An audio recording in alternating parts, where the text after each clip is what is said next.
Las economías occidentales están viviendo un potencialmente peligroso episodio de inflación. Los liberales solemos defender que hay que bajar impuestos para impulsar la economía, pero bajar impuestos podría alimentar la inflación. ¿Contradictorio? Veámoslo. En vídeos anteriores ya hemos explicado cuáles son las causas de la anormalmente elevada inflación actual. Y también hemos explicado que si esa anormalmente elevada inflación actual terminara penetrando en las expectativas de los agentes económicos, de tal manera que cayera la demanda de dinero y por tanto la inflación se consolidara dentro de nuestras economías, tendríamos problemas muy serios. En este sentido, la coyuntura actual parece no ser la más adecuada para sacar adelante una de las propuestas típicas de los liberales, a saber, bajar impuestos. ¿Por qué razón? Pues porque suele pensarse que existe una relación positiva entre bajar impuestos y alimentar la inflación. Es decir, que cuanto más bajamos los impuestos, más tienden a subir los precios.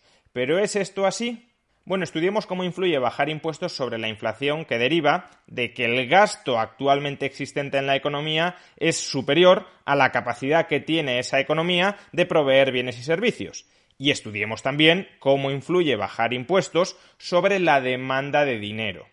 Bueno, si actualmente tenemos inflación porque el volumen de gasto agregado dentro de nuestras economías supera la capacidad de esas economías para incrementar a corto y medio plazo la oferta de bienes y servicios, eso es lo que se conoce como los cuellos de botella que vienen causados no solo porque la COVID haya podido dañar algunas estructuras productivas en algunos sectores de la economía y en consecuencia no son capaces de producir tanto como producían antes. Viene causado también porque los gobiernos y los bancos centrales han estado, para supuestamente estimular la economía, han estado cebando el gasto agregado, ya sea directamente con gasto público o ya sea indirectamente con crédito laxo para fomentar el endeudamiento y para fomentar el desahorro. Ya sea por una vía o por otra, los gobiernos han estimulado un gasto excesivo que se ha topado con una estructura productiva dañada por la suspensión de la inversión durante el año 2020 y eso está generando una subida de precios. Demasiado gasto en relación con la elasticidad de la oferta de nuestra estructura productiva. Claro, si a ese mix, que ya es un mix explosivo, le añadimos una bajada de impuestos, bajar impuestos significa que se está estimulando el gasto en consumo o que se está estimulando el gasto en inversión.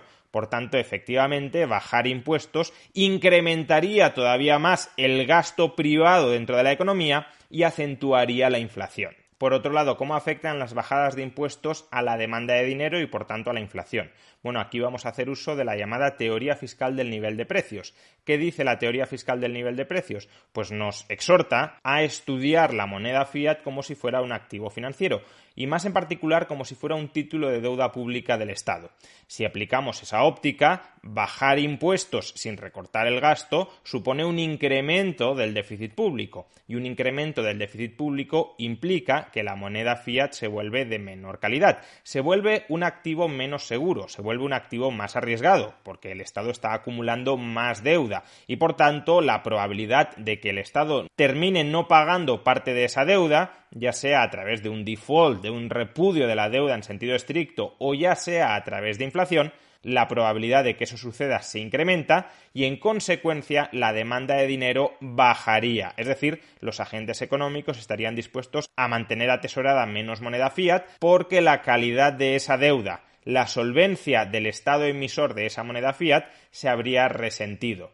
Menos demanda de dinero, entendiendo demanda de dinero como atesoramiento de dinero, es decir, que si cae la demanda de dinero lo que estamos haciendo es largar el dinero que tenemos atesorado, gastarlo, liquidarlo contra otros bienes y servicios a cualquier precio. Menor demanda de dinero por la bajada de impuestos implicaría efectivamente también mayor inflación desde ese lado puramente monetario. Por consiguiente, ¿bajar impuestos ahora mismo alimentaría la inflación? Pues la respuesta en realidad es depende. Si la bajada de impuestos es concebida como una fórmula de estimular la economía, si bajamos impuestos a costa del endeudamiento público, a costa de incrementar el déficit público para estimular la economía, entonces decididamente sí. sería añadir todavía más gasolina al incendio inflacionista que ya empezamos a tener. Sería una política totalmente desacertada en el contexto en el que estamos ahora mismo. Ahora mismo no necesitamos alimentar todavía más el gasto agregado dentro de la economía, ahora mismo no necesitamos deteriorar todavía más las finanzas de los estados que ya están hiperendeudados, y precisamente por estar hiperendeudados, algunos inversores pueden empezar a temer que su solvencia no es tan grande como lo era hasta el momento. Pues si seguimos por ese camino, evidentemente vamos a seguir alimentando la inflación. Ahora bien, si bajamos impuestos no como forma de estimular la economía a través del gasto deficitario, no a través del endeudamiento público para incrementar a corto plazo la renta disponible de los agentes y que estos se lancen a consumir y a invertir, sino si bajamos impuestos como una forma de cambiar la estructura del gasto agregado dentro de nuestras economías, reducir el gasto público, reducir el gasto que ejecuta el Estado y sustituir ese volumen de gasto del que hoy están disponiendo los políticos, sobre el que hoy deciden los políticos, sustituir ese gasto público por gasto privado, es decir, por gasto sobre el que tenga control cada uno de los agentes económicos, entonces en ese caso bajar impuestos no generaría inflación ni desde el lado del exceso de gasto en relación con la elasticidad de la estructura productiva, ni tampoco generaría inflación desde el lado del deterioro de la solvencia de los estados y, por tanto, la caída de la demanda de moneda fiat. Si el gasto público cae y el gasto privado aumenta, el gasto total no tiene por qué aumentar. Y si no aumenta el gasto total, no está tensionando todavía más la estructura productiva, no está agravando los cuellos de botella y, por tanto, en ese sentido, bajar impuestos no afectaría, no aceleraría las tendencias inflacionistas actuales.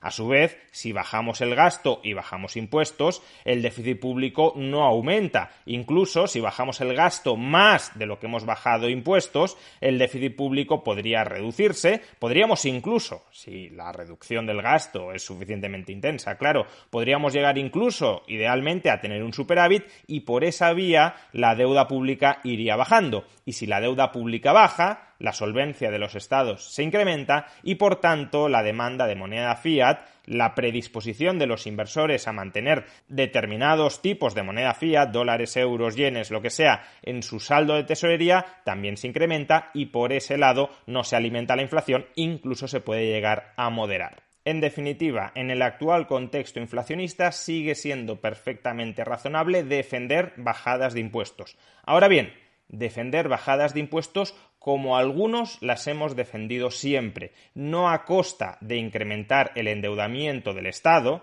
porque se bajan impuestos y no se recorta el gasto, sino bajando impuestos al mismo tiempo que se recorta el gasto público para evitar un incremento del endeudamiento del Estado. Solo aquellas bajadas de impuestos que sean financieramente irresponsables, que tengan una perspectiva, un enfoque keynesiano, son bajadas de impuestos que podrían agravar la inflación. Las bajadas de impuestos combinadas con la austeridad del gasto no alimentan la inflación y sí alimentan la prosperidad.